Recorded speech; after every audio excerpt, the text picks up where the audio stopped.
Saya ketemu Akse tadi. Dan saya sempat video call-kan anak saya yang nomor 2, dia lagi sakit, dia tipes. Jadi tolong semuanya, tolong bantu doa ya. Gimana perasaan saya dalam kondisi seperti ini?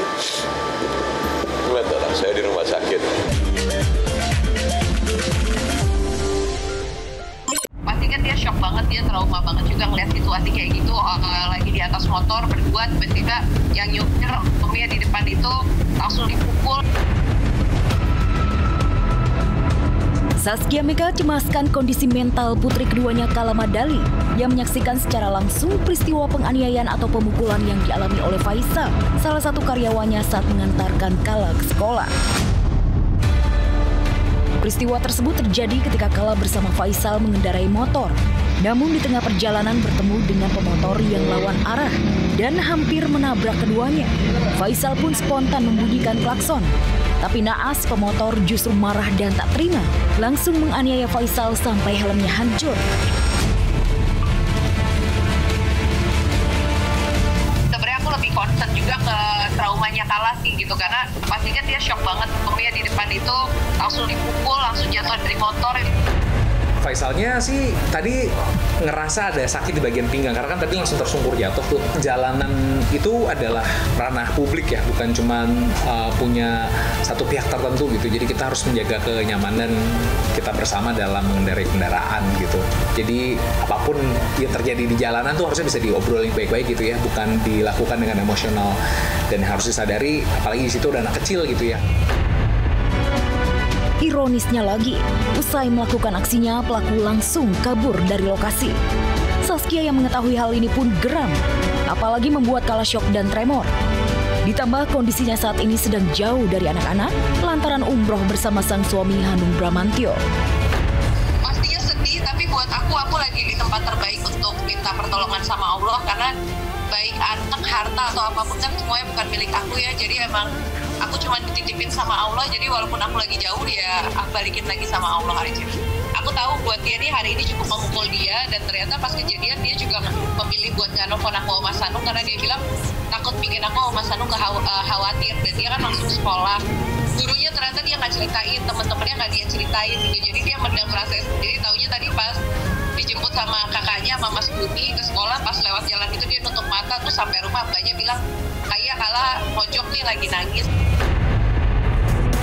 Tak terima dengan kejadian ini, Saskia pun langsung melaporkan si pelaku yang mengaku anggota kepada pihak yang berwajib untuk dimintai pertanggungjawabannya. Saskia pun langsung mengumpulkan bukti agar dapat memberikan efek jera.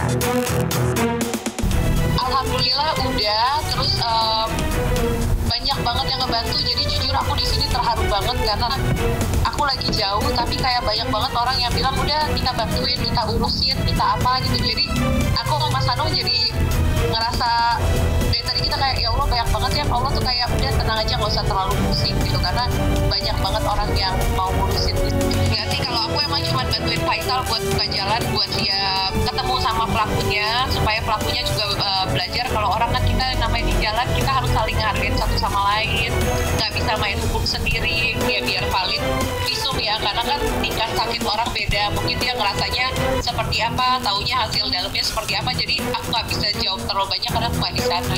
Aku berharap bisa silaturahmi dulu sama pelakunya, bisa ketemu dulu, nanti urusan mau gimana-gimana kan karena yang ngalamin langsung bukan aku tapi Faisal, nanti ya aku serahkan ke dia juga. Pastinya kan harus ada hal yang membuat orang itu supaya nggak melakukan hal kayak tadi lagi gitu, harus ada efek jerahnya juga.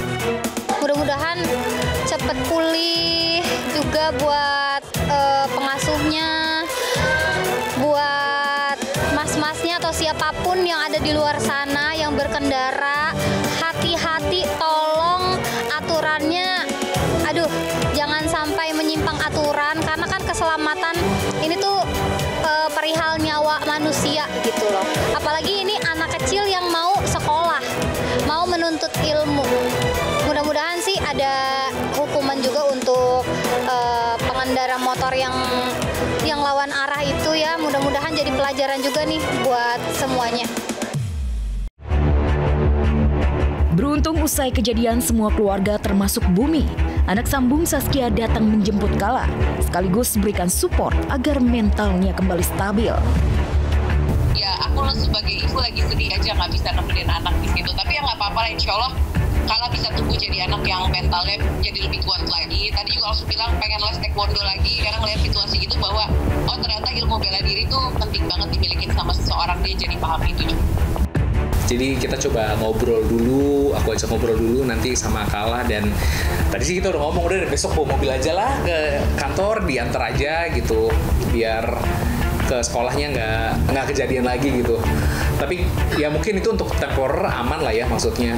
Tapi kan nggak semua orang punya privilege untuk tiba-tiba kalau bawa motor nggak nyaman langsung pindah ke mobil, kan nggak semua orang punya privilege seperti itu ya. Jadi harapannya sih tetap ada efek jerah terhadap pelakunya.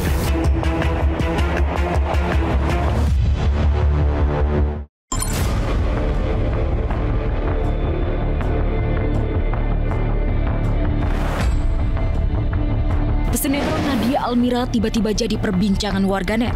Sebuah akun media sosial bernama Hani menyebut Nadia Almira melakukan tabrak lari terhadap pria bernama Adnan, kakak sang pemilik akun. Nadia Almira pasti tak mengira dirinya akan diingatkan lagi oleh peristiwa kecelakaan yang dilakukan 13 tahun lalu.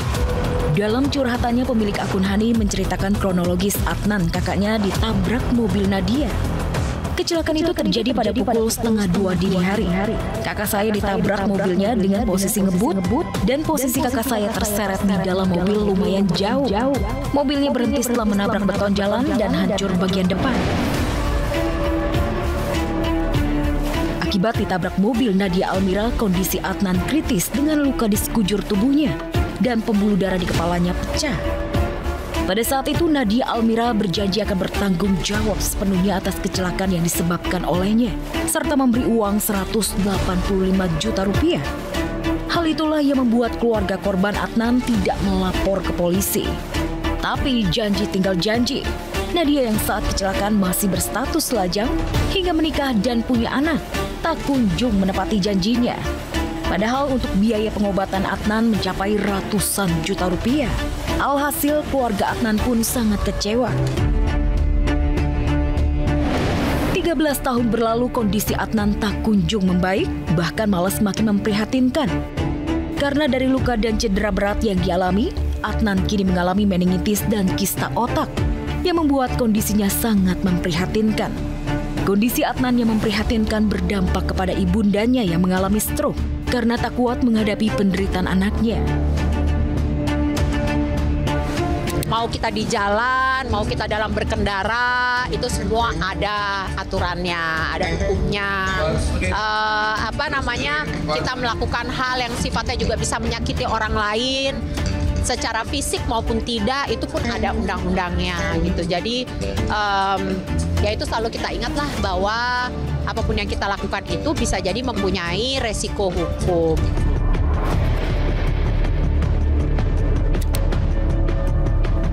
Postingan Hani mengungkit kecelakaan yang dialami kakaknya 13 tahun lalu mengejutkan Nadia. Kepada Hani, Nadia sempat keberatan atas postingan itu karena merasa sudah bertanggung jawab dan ada surat kesepakatan antara dirinya dan perwakilan keluarga korban Adnan. Curhatan Hani tentang kakaknya ditabrak mobil Nadia terlanjur menyebar. Imbasnya akun media sosial Nadia digeruduk netizen dan membuatnya kena mental. Ujung-ujungnya akun media sosial Nadia akhirnya menghilang.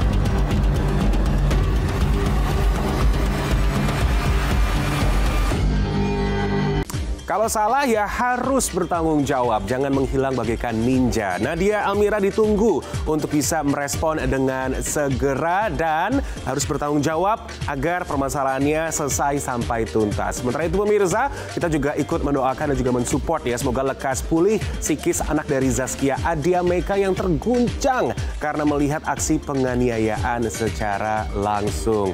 Dan kalaupun memang perlu pelaku diproses hukum karena korban yaitu adalah Faisal yang merupakan karyawan dari Zaskia mengalami luka medis yang cukup parah, bisa juga sih. Yang terpenting kan ada bukti-buktinya dan supaya nanti ke depannya nggak ada lagi aksi main hakim sendiri di jalan raya. Well, pemirsa Seleb News, apa kabar? Semangat di siang hari ini pastinya. Saya James Purba pun juga tentunya semangat untuk memberikan kabar seputar selebriti yang hanya ada di Seleb News di MNC TV, rumahnya Seleb. Next pemirsa, ini kita akan melihat kabar dari Eza Gionino dengan tangisannya jilid kedua. Tapi untuk yang kali ini berbeda dengan tangisan sebelumnya pemirsa. Eza Gionino menangis ketemu anaknya di parkiran.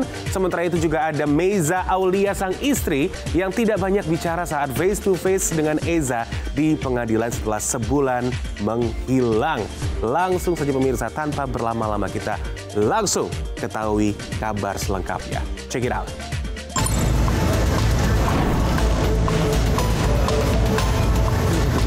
Alhamdulillah tadi saya udah ketemu dengan keluarga.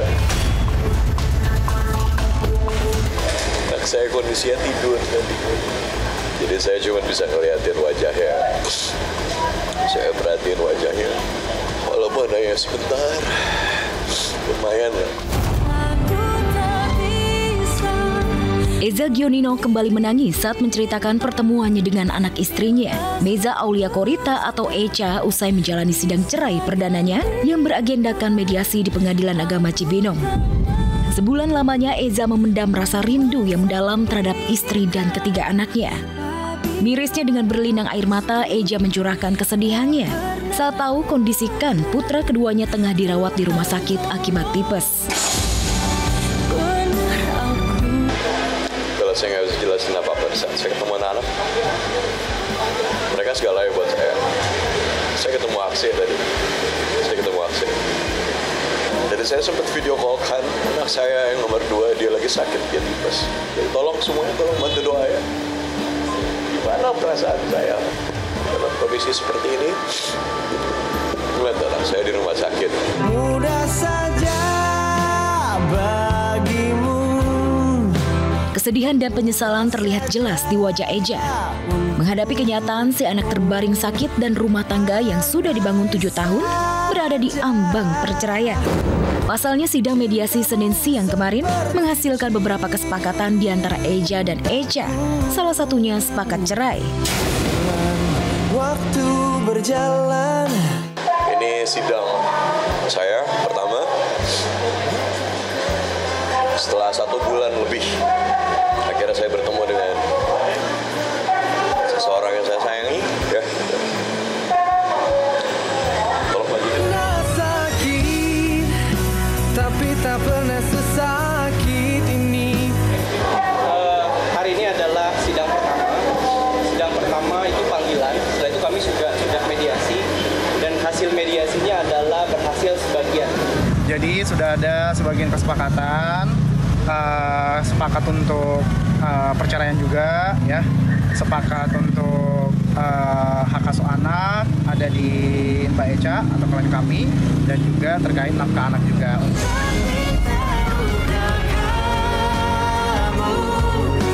Ya, meski sejak awal Eja tak menolak bercerai, nasi sudah menjadi bubur. Kata talak sudah terlanjur terucap dari mulutnya. Walaupun sebenarnya ia tak sungguh-sungguh dengan ucapannya itu. Mau tak mau, Eja harus menerima kenyataan pahit ini. Saya nggak bisa ungkapkan dengan kata-kata saya. Walaupun saat mediasi ya berjalan dengan baik. Berjalan dengan baik semua. Saya tetap mencintai istri saya. Saya mencintai anak saya. Dan nggak bisa saya pungkirin.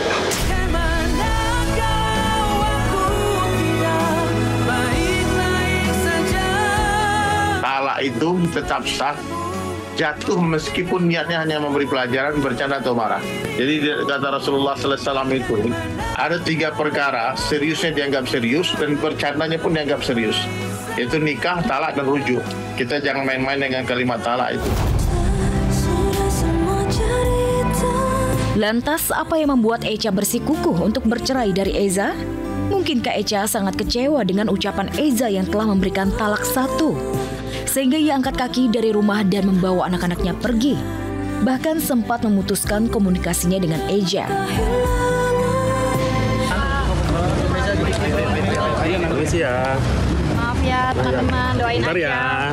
Sedikit aja kan hasil mediasi hari ini. Sedikit aja. Mediasi hari ini gimana Kak? Sekali lagi ini saya luruskan. Istri saya hanya butuh ruang dan waktu.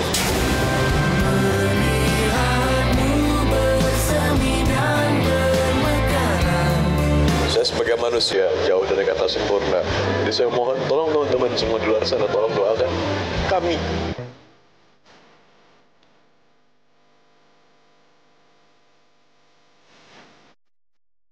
Apapun hasil sidang, Eza masih menaruh harapan besar terhadap nasib rumah tangganya. Yang terpenting dan patut disyukuri Eza adalah kini ia sudah bertemu dan bisa berkomunikasi lagi dengan ketiga anaknya, juga Echa istrinya. Kita sebagai orang tua tetap, saya sebagai seorang ayah, istri saya sebagai seorang ibu gitu. Jadi jangan sampai anak-anak itu kehilangan figur kita semua gitu.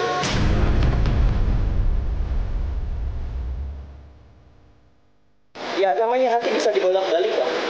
Jadi walaupun proses yang berjalan, tapi keputusan akhirnya seperti apa kami belum tahu dan kami nggak mau mendahului. Ada di klien kami, tapi untuk akses ketemu dengan anak itu nggak ada waktu, batasan dan yang lain itu nggak ada. Jadi memang pada intinya dari sisi Mbak Ita tetap kooperatif gitu, bahwa anak-anak juga harus mungkin namanya figur seorang ayah gitu dalam hal tumbuh kembangnya nanti.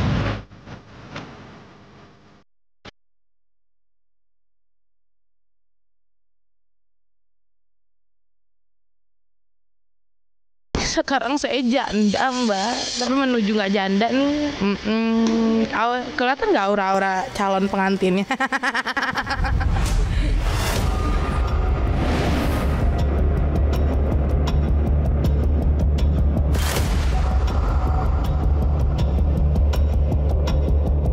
Perseteruan Ridwan Kamil versus Lisa Mariana makin mendidih panas. Setelah RK menolak mentah-mentah permohonan Lisa untuk tes DNA ulang di Rumah Sakit Mount Elizabeth, Singapura, kubu RK sepertinya tak mau memberi ampun Lisa Mariana. Seolah kadung sakit hati dengan pengakuan merugikan Lisa, mantan orang nomor 1 di Jawa Barat itu memilih melanjutkan proses hukum dan menolak upaya damai yang diinisiasi Bareskrim Polri hari ini. Kami sangat menghormati undangan mediasi yang disampaikan oleh pihak Bareskrim. Namun demikian, Pak Ridwan Kamil sangat menghormati proses hukum yang sedang berlangsung, dan sekali lagi kami sampaikan lebih memilih melanjutkan proses hukum ini sampai dengan selesai. Karena memang dampaknya sudah luar biasa terkait dengan adanya tindak pidana pencemaran nama baik, sehingga Pak Ridwan Kamil lebih memilih untuk melanjutkan proses ini demi kepastian hukum. Kalau itu saya no komen, karena pada hari ini memang kita memenuhi panggilan sesuai dengan agenda pengadilan, yaitu bukti dari kami. Tapi ada upaya untuk damai atau mediasi Bang? Saya belum bisa bicara. Sikap tegas RK Ogah Damai benar-benar membuat Lisa makin tersudut. Selebgram bertubuh subur itu tampaknya semakin dekat dengan Bui. Tinggal menghitung waktu jadi tersangka kasus pencemaran nama baik dan digiring masuk penjara. Alih-alih ciut dengan serangan balik kubu RK, Lisa yang diagendakan jalani mediasi hari ini di Bareskrim Polri justru terlihat santai. Kemarin mantan model majalah Dewasa itu memilih mempercantik diri dengan mengecat rambut demi menyambut pertemuan spesialnya dengan RK di Mabes Polri. Hari ini aku lagi di Siska Salon, lagi mau perawatan ganti hair color karena udah menghitung hari nih bakal ada hari spesial gitu ya. Jadi ya perawatan aja. Lagi mau ganti warna rambut, terus rambut extension aku lagi di servis karena apa ya? Karena mau ada special day gitu. Mau ganti warna ungu kali ya, karena udah jendes. Enggak bercanda. Mau diganti warna apa sih Mbak? Ini tuh Mbak, basah boy ya. Pokoknya gini tuh, balayat tuh. Ngomong soal nyali, Lisa memang tak ada duanya. Bukannya takut dengan serangan balik RK, Lisa blak-blakan tak gentar sedikit pun. Ibu satu anak itu mengaku ingin menyampaikan permintaan maaf untuk ibu cinta, tapi tidak untuk RK. Kalau Bu Cinta iya saya minta maaf. Kalau Pak RK kita saling minta maaf gitu. Berarti Pak RK sendiri mau cabut laporan ketika kamu sudah Mbak, itu tadi sekali lagi ya saya bilang itu nanti aja dibahas ya. Ya, meski kasus hukumnya dengan RK tak main-main, tapi Lisa Mariana tetap santai. Lantas benarkah sikap santai Lisa karena ia mengantongi kartu truk RK? Entahlah, satu hal yang pasti, bukti-bukti perkara hukumnya di Pengadilan Negeri Bandung kemarin ditolak majelis hakim. Benarkah ini penanda Lisa sulit berkelit dari jerat hukum? Kelihatannya bukti-bukti dari penggugat kurang lengkap, sehingga majelis hakim mengembalikan bukti-buktinya, mungkin karena alasan teknis. Tapi sekali lagi bahwa kami tidak punya kapasitas untuk menilai bukti-bukti mereka, karena bukti-bukti nanti biar majelis hakim yang menilai bukti-bukti mereka.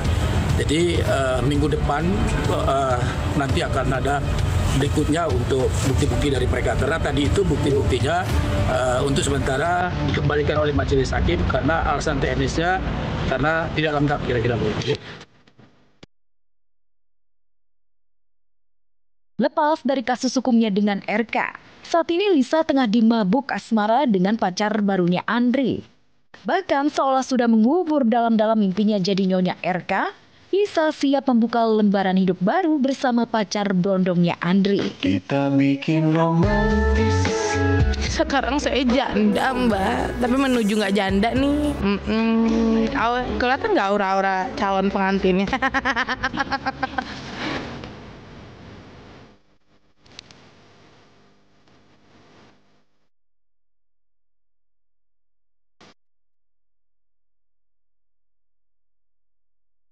Pemirsa, kalau seandainya percaya diri harus secukupnya ya. Jangan seperti Lisa Mariana. Yang kalau kita lihat-lihat nih pemirsa ya, PD-nya itu nggak ada selangit gitu pemirsa. Karena tinggi banget, nggak ada ceilingnya bahkan. Ditolak damai oleh RK udah pastilah ya. Lisa punya rencana baru. Yang pasti LM tetap santuy. Bolak-balik minta maaf ke Bu Cinta menghadapi serangan dan hujatan bertubi-tubi. Tetap santuy pemirsa. Secara kan dia yang buka skandal. Pasti sudah siap dong dengan segala skenario dan bahkan resiko-resikonya. Yang terpenting, penampilan tetap glowing. Job makin banjir dan eksis sana-sini plus bersama dengan brondong manisnya. Ancaman dan hujatan pun tentunya tidak dihiraukan dan gak mempan untuk Lisa Mariana Grande kalau kata James ya. Yang gak kalah pede pemirsa dari Lisa Mariana ada Syahroni yang mendadak muncul ala cowboy setelah ngilang usai huru-hara kemarin. Nah, bahkan pemirsa Syahroni ini kan udah muncul. Kemudian juga ada Uya Kuya, Eko Patrio, udah muncul semuanya pemirsa. Yang menariknya lagi, ini mereka yang sudah muncul tadi satu persatu beraktivitas kembali, berbagi dengan warga. Nah, James tuh nyari nih, kok nggak ada ya Mbak Nafa Urbah? Ini kelihatannya Mbak Nafa Urbah bertapanya kejauhan pemirsa. Atau mungkin masih kena mental. Masih was-was juga kelihatannya dengan hubungannya dengan Mas Syahroni. Yang mungkin aja bisa terbongkar. Emangnya ada hubungan apa sih? Yuk kita lihat pemirsa kabarnya dari Nafa Urbah. Check it out.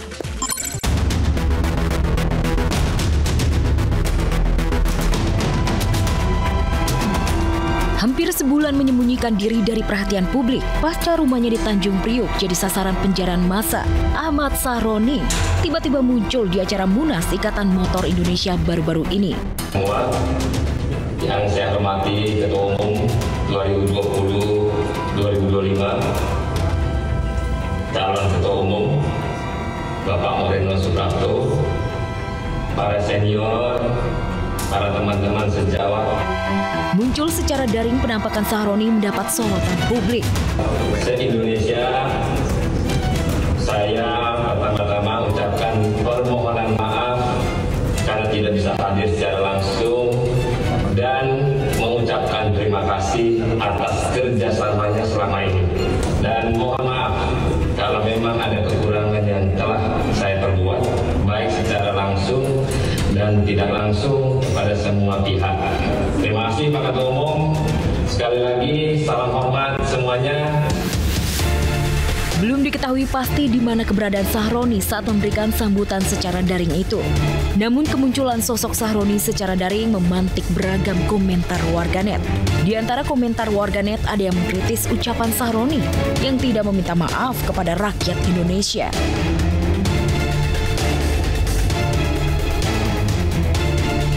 Kemunculan Sahroni di depan publik mengikuti Uya Kuya dan Eko Patrio yang lebih dulu berani keluar dari persembunyiannya. Pertama kali saya keluar dari rumah ya, dan bisa bebas nih sekarang nih ya karena Rian gitu ya, karena semata-mata Rian sudah menyelamatkan kucing saya. Ya sementara saya masih ngontrak sekarang di satu tempat di pinggiran kota Jakarta gitu ya. Ya gitulah, untuk rumah saya belum kepikiran. Tapi kalau saya pribadi saya di Jakarta kok, dan nggak kemana-mana. Jadi maksudnya di Jakarta.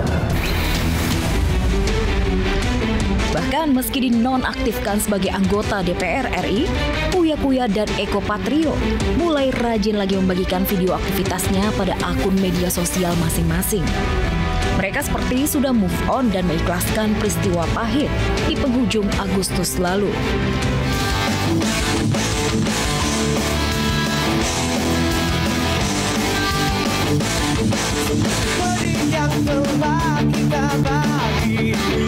Selamat pagi, sekarang saya akan melaksanakan Jumat Berkah, yaitu pelaksanaan Pansar Murah, tebus sembako untuk warga DKI Jakarta.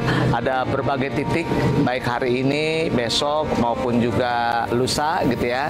Jadi mudah-mudahan ini bisa memberikan manfaat.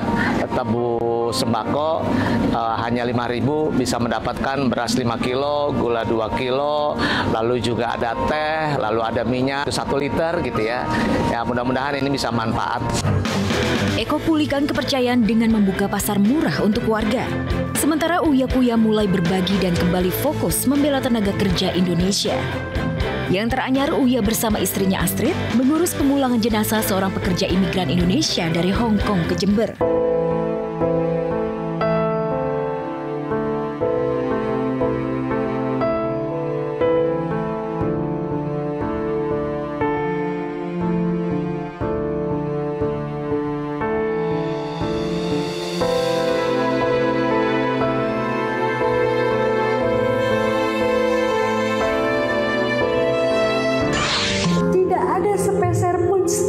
Kita turun ke masyarakat, apa yang diberikan oleh pemerintah itu kita berikan semua kepada masyarakat, tidak ada dipotong sepeser pun, karena saya tahu itu amanah. Setiap program yang ada dari pemerintah kita turunkan langsung tanpa ada potongan atau apapun, karena itu hak masyarakat. Itu saya sangat amanah. Saya selalu bilang sama tim saya, apa yang menjadi hak mereka harus diberikan. Mereka mendapat sekian, berikan apa yang mereka dapatkan. Tidak seperti Uya Kuya, Eko Patrio, dan Sahroni, si cantik Nafa Urba justru belum juga muncul di hadapan publik pasca rumahnya dijarah massa. Ada yang menyebut Nafa mudik ke kampung halamannya di Magelang, Jawa Tengah. Selain masih mengasingkan diri, Nafa Urba juga menghapus akun media sosialnya. Sepertinya Nafa kena mental hingga belum move on dan belum berani berhadapan dengan publik. Apalagi pasca penjarahan riwayat pendidikan formal Nafa yang hanya sampai SMA, serta hubungan spesialnya dengan Sahroni jadi sorotan.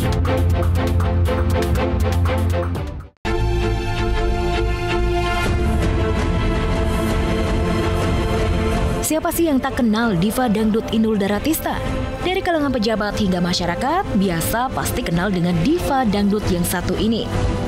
Namun baru-baru ini gara-gara kedekatan Bunda Inul dengan para pejabat atau tokoh masyarakat, ada saja yang bikin Bunda Inul tersulut emosi. Ya, gak ada angin gak ada hujan, Inul dituding terima uang panas. Gak cuma kena hujat haters, tapi juga dengan teman sendiri. Untuk itu melalui sosial media pribadinya, Inul pun auto-klarifikasi dan mencurahkan isi hatinya. Percayalah, bidang saya cuma dunia nyanyi dan bisnis. Tak sepeser pun ada uang lainnya dan money laundry mampir di saya kecuali honor show. Jadi ketika saya berfoto dengan orang besar, janganlah dipolitisir aneh-aneh. Saya bangga wong deso punya foto orang-orang hebat. Saya tahu kapasitas saya tahu kemampuan saya, dan saya tahu lulusan sekolah saya tidak tinggi juga, dan menjaga untuk bisa menjadi wakil rakyat itu takutnya tidak amanah, insya Allah. Jadi saya sadar bahwa kemampuan saya tidak di situ, kemampuan saya sebagai seorang penghibur. Menanggapi hal tersebut, Bunda Inul cuek dan gak mau ambil pusing tentang nyinyiran negatif orang-orang yang syirik padanya. Inul fokus mempercantik diri, gak cuma sendirian.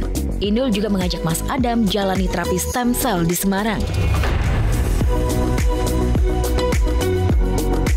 Beberapa kali aku ke treatment itu, cuma lama-lama kok di sini jadi benyek.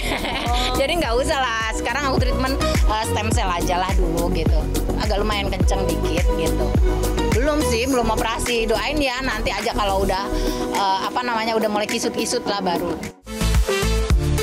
Menolak tuang gak cuma lewat terapi stem cell, Inul yang belum lama ini sempat divonis mengidap penyakit usus langka. Untuk itu, Inul kini rajin berolahraga dengan rutin menjalani treadmill, meski hanya di rumah saja. Oh, jadi aku kemarin kena bakteri langka, bahkan 1 bulan baru kesehatan baru pulih gitu. Ya kayak orang kena COVID gimana ya? Dirasakan apa sih? Waduh, nggak karu-karuan udah. Saya kan makannya sehat, olahraganya sehat, pol. Tapi masih ada treatment 3 kali, stem cell udah 2 kali, tinggal 1 kali lagi. Mungkin sebelum Desember nanti stem cell. Sejak pedangdut berusia 45 tahun ini mengidap penyakit bakteri langka ini, maka pola makannya juga ikut diatur. Saat ini Inul juga nggak mengkonsumsi makanan gluten free seperti makan roti, kopi, dan juga belum boleh melakukan aktivitas berat. Termasuk olahraga berat juga dilarang dokter. Kalau aku olahraga kecil biasanya kalau pagi disuruhnya jalan pagi gitu. Oh, kalau aku sekarang karena kena radang usus besar jadi aku gluten free, nggak susu, nggak kopi, pokoknya roti-rotian juga enggak. Guru yoga ada, guru pilates ada, guru nge-gym ada, semuanya ngumpul kalau lagi seharian olahraga.